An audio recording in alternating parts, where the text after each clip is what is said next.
çok huzurlu hissediyorum. Namazı seviyor musun? Çok seviyorum. Namazı öğrenme sürecinden bahseder misin? 7 yaşında başladım. 8 yaşıma kadar öğrendim. 8 yaşından sonra hep kılmaya başladım. Sonra alıştırdım kendimi. Arkadaşlarına tavsiye nedir? Siz de namaz kılın. Siz de Allah'ın huzuruna çıkın. Siz de Allah'ın cennetini kazanın. Kaç yaşındasın? 11. Evet güzel abim, neler hissediyorsun? Anlat bakalım duygularını. Bence çok güzel şey oldu. Bunun için de çok güzel program yapmışlar. Namaz kılmayı, Kur'an okumayı, abdest almayı hocalardan öğrendim. Buraya namaz programı için geldik. Namazı öğrendik. Kur'an okumayı öğrendik.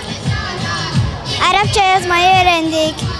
Tavsiyem namaz kılsınlar, camiye gitsinler.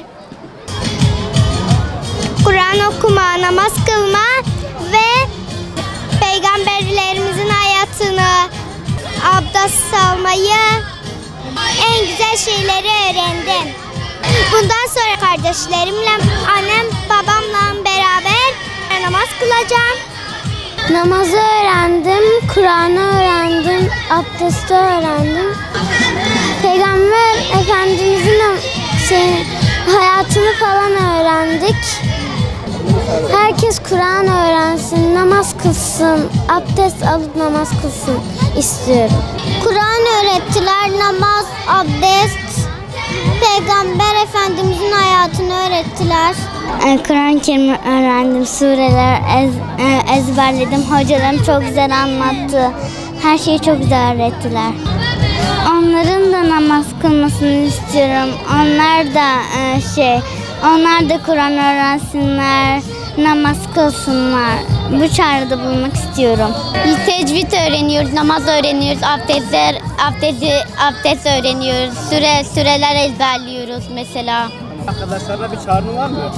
Var, herkes namaz kılsın, öğrensinler, Kur'an-ı Kerim bilsinler, derslerini geride kalmasınlar. Hepimiz iyi olalım. Bize Kur'an-ı Kerim'in sureleri, hadisleri öğrettiler. Bize Peygamberimizin, Allah'ın ne kadar önemli, Peygamberimizin ne kadar önemli olduğunu öğrettiler. Namazın, beş şahadis öğrettiler bize. Onlar da namaz kılsın, namazın ne kadar önemli olduğunu görsün. İnsan namaz kılınca bir daha kılmak istiyor, yani hiç bırakmak istemiyor. Bize hocalarımız Kur'an-ı Kerim'i öğretiyor. Ondan sonra Peygamberimizin hayatını öğretiyor. Bazen surelerle alakalı yarışmalar yapıyoruz. Oyunlar oynuyoruz küçüklerle beraber.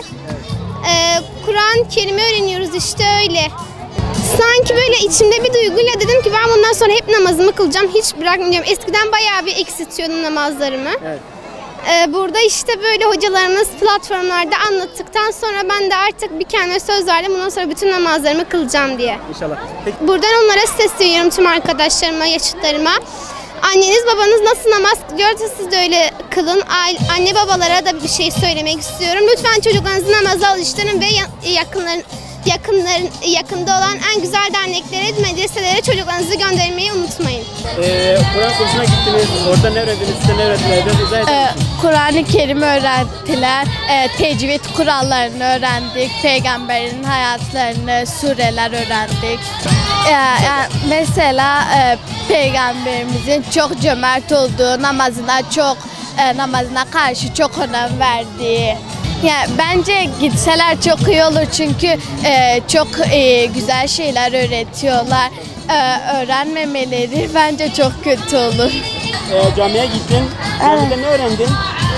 Elif okudum, sohbet anlattılar. Namaz kılmayı öğrendin mi?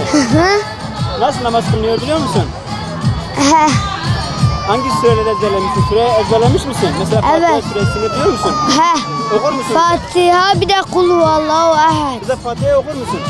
Elhamdülillahi Rabbil alemin. Rahmanirrahim. Maliki yevmiddin. İyyâke na'budu ve iyyâke nestaîn. İhdina sıratal mustakim. Sıratal lezîne en'amte aleyhim. gayril mağdubi aleyhim veleddallin. Kul Amin. huvallahu hatta okur musun? Kul huvallahu ahad, Allahu samed, lem yelid ve lem yulad ve lem yekul lehu kufuven ahad.